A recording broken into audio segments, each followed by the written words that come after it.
Paris au début des années 2000, ils ont l'âge adulte et pourtant ils n'ont pas quitté leur doudou. Ils se déguisent avec le costume de leur héros et se régalent encore des bonbons et des friandises de leur enfance. On les appelle les adolescents. Ce ne sont plus des ados, mais ils ne veulent pas être grands non plus. Ils sont nostalgiques et ne veulent surtout pas grandir.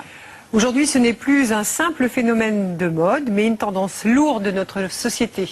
La publicité et les industriels ne s'y sont pas trompés. Ces adolescents sont un marché considérable. Pierre-Emmanuel Luneau-Dorignac en a rencontré quelques-uns. Voici leur portrait. Adolescents, retour vers le passé avec Vincent Barral et Cédric Harang. Oui. Oui, bonjour, c'est France 2, envoyé spécial. C'est au 2e étage. Ah, carrément. Vous tournez direct. On va le brosser en caleçon alors. Entrez. Bienvenue chez Davy Mourier. Davy Mourier est ce qu'on appelle un adolescent. Un être étrange, mi-adulte, mi-adolescent. Donc on est dans votre petit chez vous. Voilà, bah là c'est la cuisine. C'est un appart de 50 mètres carrés. Donc mon colocataire, Rémi. Un être vivant parfois dans un environnement un peu particulier. Et la bibliothèque, qui est un endroit assez important. Combien de DVD ici? Combien de DVD? Je sais pas. Beaucoup. Vraiment beaucoup. Je sais pas, entre 500 et 1000 DVD je dois avoir. Et ça c'est mon étage uniquement pour les super-héros. Voilà. Je suis désolé mais je vais vous montrer mes toilettes parce que j'en suis fier. Alors c'est pas tout le monde qui peut être fier de ses toilettes. Wolverine, Spider-Man, Hulk. Moi, je suis fan des super-héros depuis les années 80. Mon père m'achetait pas mal de comics à 1 franc. Enfin, c'est une moto qui se transforme en Spider-Man. Ça, c'est les pieds. Voilà. Donc voilà, on va terminer avec la chambre. Donc la chambre, c'est un peu plus le bordel. Voilà, c'est toutes les BD que j'ai pas eu le temps de lire encore, que j'accumule. Et ça, c'est les BD que je suis en train de lire. Et là, normalement, c'est les BD que j'ai lus. Vous avez quel âge? Ah, j'ai 33 ans. J'ai 33 ans, ouais. Oui, ça fait bizarre, la chambre, on dirait une chambre d'étudiant. Hein, ouais. Je me sens bien quand je suis entouré d'albums de BD, quoi. Vraiment, je me sens à l'aise au milieu de tout ça, quoi. Si on vous dit que vous êtes un adolescent, vous répondez quoi? Ouais, adolescent, ça me va. Adolescent, geek. Bah, bien sûr que j'ai pas envie de perdre mon âme d'enfant. Merde, quoi. Pourquoi la perdre si on peut la garder le plus longtemps possible? Et puis j'aime ça, quoi. Voilà, j'aime les dessins animés. Davy Mourier pourrait facilement passer pour un être à part. Mais en réalité, les adultes qui, comme lui, revendiquent leur part d'enfance sont de plus en plus nombreux. Aujourd'hui en France, les adultes fans de BD et de films de super-héros se comptent par centaines de milliers. Et surtout, le phénomène ne touche pas que les produits culturels. La grande consommation est désormais à l'heure de l'adolescence. À en croire le monde décrit par les publicitaires, le phénomène pourrait même avoir envahi toute notre société de consommation. Il n'y a pas que les enfants qui rêvent d'avoir des jouets. Alors, qui sont les adolescents? Et pourquoi serions-nous toujours plus nombreux à vouloir retourner en enfance?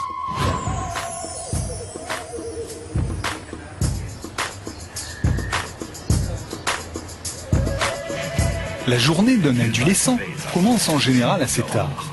Davy Mourier, par exemple, prend rarement son petit déjeuner avant 10 heures. Quant à l'exercice physique, il le limite au strict minimum.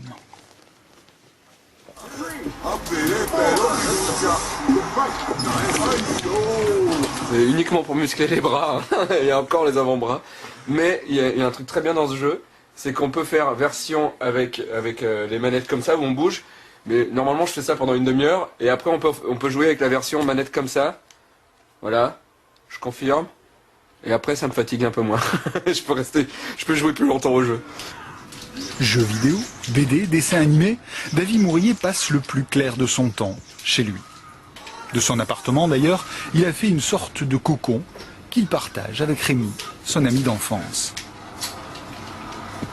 On vous dérange pas trop? Non, ça va. Bon. Un colocataire facile à vivre, puisqu'il passe beaucoup de temps, lui aussi, devant son écran. Avant, je vivais en Ardèche, chez mes parents, jusqu'à mes 27 ans et demi. Oh là là, le Tanguy. Voilà, ouais. Ouais. Et ma foi, c'était pas invivable. Ouais. Moi, mon enfance, c'est mes parents, des boîtes de Lego, et le Club Dorothée, enfin Récréa 2 même moi, parce que je suis un peu plus vieux que le Club Dorothée, mais c'est vrai que c'est dur de se séparer de tout ça, quoi.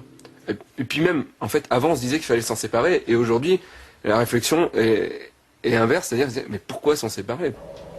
Comme un Peter Pan moderne, Davy Mourier semble tout faire pour s'accrocher à son enfance. Et il n'hésite pas à l'afficher.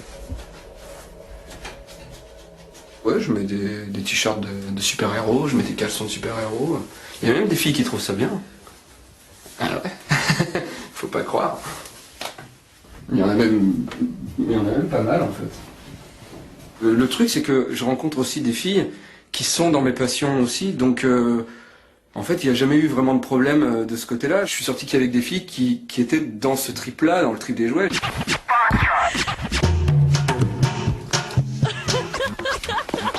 Mais de temps en temps, tout de même, Davy Mourier est obligé de sortir de chez lui. Pour aller travailler, bien sûr, mais surtout pour se nourrir. Presque exclusivement de fast-food. Est-ce que l'adolescent a une nourriture équilibrée? Non, je crois pas, non. Je crois que McDo, pizza, c'est pas hyper équilibré. Après le fast-food, l'autre passage obligé de cet adolescent est forcément le magasin de bande dessinée. À Paris, il les connaît tous. Et tout le monde le connaît. Salut Davy, ça va? Ah bah, Tiens, tiens, c'est connu. ah, les nouveautés. Ouais. Alors il y a X-Men, Marvel, Dark Knight. Aujourd'hui, de plus en plus de boutiques comme celle-ci ciblent les produits culturels pour adolescents. C'est les premiers ça? Ouais, mini-série, série régulière. Plus des 3/4 de la production de BD française vise un public de plus de 25 ans. Et sur les étagères des magasins, les figurines de dessins animés et les poupées pour adultes se vendent comme des petits pains. Il y a plein de modèles, à chaque fois qu'il y a un nouveau modèle, les gens se précipitent, ils les font en plusieurs tailles et tout. C'est Casimir, mais moderne. Des monstres gentils. Alors, Davy Mourier est-il vraiment un être à part? Depuis quelques années, les sociologues commencent à étudier ce phénomène culturel. Vincenzo Susca est spécialiste des cultures de l'imaginaire et pour lui, les adolescents sont bien plus nombreux qu'on ne le croit. La distinction entre enfance et âge adulte commence à être difficile à saisir. Dans les magasins où on se trouve, par exemple, vous allez trouver plus de gens entre les 30 et les 40 ans, et voire les 50, que les gens de 15 ans. On ne peut pas dire que les adolescents sont une catégorie sociale, comme on peut parler de retraités, ou comme on peut parler des gens au chômage, ou comme on peut parler de telles minorités religieuses. Parce que aujourd'hui, cette culture et ces substances sont partagées par une grande partie de la société. De plus en plus de sociétés surfent sur le phénomène. Nous sommes à Paris, dans l'un des nombreux locaux d'Ankama, un groupe créé dans les années 2000 et qui produit à la fois dessins animés, sites internet, musique, bande dessinée, livres d'art, jeux vidéo. Des créations qui ciblent notamment le public adolescent. Récemment, le groupe a même participé à une chaîne de télévision présente sur le câble et Internet. Comme un clin d'œil à ceux qui passent trop de temps devant leurs écrans, la chaîne s'est appelée No Life. En anglais, pas de vie. Ce soir, dans 101%, on vous dira tout sur Jam with the Band, un jeu musical sur DS sorti en même temps que la console au Japon. Aujourd'hui, cette société est valorisée à près de 100 millions d'euros. Et c'est ici, dans un studio de télévision improvisé, que nous retrouvons Davy Mourier. Il faut qu'il ait une cape, hein, parce qu'un pingouin, s'il a pas de cape, c'est pas un super pingouin. Après des années d'adolescence acharnée, il s'est fait engager comme présentateur sur No Life. Ouais, je suis en plein boulot, là. Je regarde comment je vais pouvoir me déguiser pour faire rire les masses, hein, et les boutonneux. On fait une émission spéciale super-héros aujourd'hui. Et donc à un moment dans l'émission, j'imagine que je suis un super-héros et que je sauve les gens et on est en train de tourner les phases de sketch, en fait. La technique est réduite au strict minimum. Quant au scénario, ils suivent en quelque sorte l'inspiration de l'instant. Alors là, il faut que le plan dure assez longtemps parce que toi, tu nous mettras un son de pipi qui coule, quoi. D'accord. Alors, il est paniqué, il peut pas faire pipi. Je rentre dans le champ. Il faut bien que tu les tiennes en hauteur, les deux, pour bien qu'on voit que t'as les gamins qui soient pris. C'est bon, ouais. Attention. Et ouais, attention. Action. On fait de l'humour absurde dans la lignée des Monty Python ou des choses comme ça, quoi. Sauf qu'on met du super-héros dedans parce que c'est ce qui a bercé notre enfance. C'est absurde, débile, voilà. Puis on s'amuse. Puis ça amuse les gens, donc l'un dans l'autre, on s'en sort pas mal, quoi. Et de fait, Davy Mourier gagne aujourd'hui confortablement sa vie.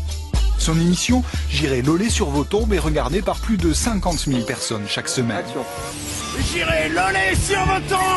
Tous les vendredis à 17h, j'irai loler sur vos tombes, un talk show plein d'actualités geeks, de films, de jeux vidéo et puis de chauves trentenaires. Sur Internet, les deux copains sont en train de devenir des petites stars de la culture adolescente. Mais avec du recul, quel regard ces éternels ados portent-ils sur le phénomène? Moi, je pense que avec des choses comme les médias qui te balancent pendant 10 mois qu'il va y avoir une pandémie avec une grippe qui va ravager la France et qu'il faut se faire vacciner et qu'il faut acheter des paquets de pâtes et faire des provisions et qu'il y a une crise économique de malade qui touche la France et le monde, alors que il y a tous ces trucs-là qui sont censés te faire flipper et tout. La politique. Voilà, les débats politiques qui virent au PUGA pour au final absolument pas de vrais sujets qui sont amenés, et à base de laissez-moi parler, je vous ai laissé parler, laissez-moi parler, tous ces trucs-là, ça oblige, et je pense vraiment que ça oblige le trentenaire de base à se retrouver dans son enfance et son adolescence où il était bien, où il regardait des dessins animés, les dessins animés Jap qui arrivaient en France, les jeux vidéo qui arrivaient en France, tout ça. Le moment où t'as pas de responsabilité, le moment où tes parents te protègent, où t'es tranquille, tout ce que t'as besoin d'attendre c'est les vacances et Noël pour les jouets, quoi. Le refus du monde adulte. Et si c'était tout simplement ça, l'une des causes du phénomène adolescent? Nous avons posé la question à un sociologue qui a été parmi les premiers en France à étudier ces adultes, pas comme les autres. Ce phénomène qu'on croyait être simplement une lubie passagère ou une mode avec des petits objets, des nounours et des doudous, finalement elle révèle quelque chose de beaucoup plus grand qui est un mode d'adaptation et de survie à une société de plus en plus dure. La dernière enquête de style de vie qu'on vient de faire au CCA montre qu'il y a 80% de la population française qui est pessimiste par rapport à l'avenir, qui pense que les enfants vont vivre moins bien que les adultes. Donc il y a une difficulté à se projeter dans l'avenir. Ça veut dire de temps en temps, on va chercher dans l'enfance une petite bouffée de choses qui manquent dans notre société. Qu'est-ce qui manque aujourd'hui? L'absence d'émotion, parce que si vous montrez vos émotions, ce sont des faiblesses. L'absence de création, vous pouvez pas, vous êtes dans un travail bien précis, carré, avec des formats et un formatage de plus en plus grand, et du jeu. Et le jeu est considéré comme une déperdition d'énergie.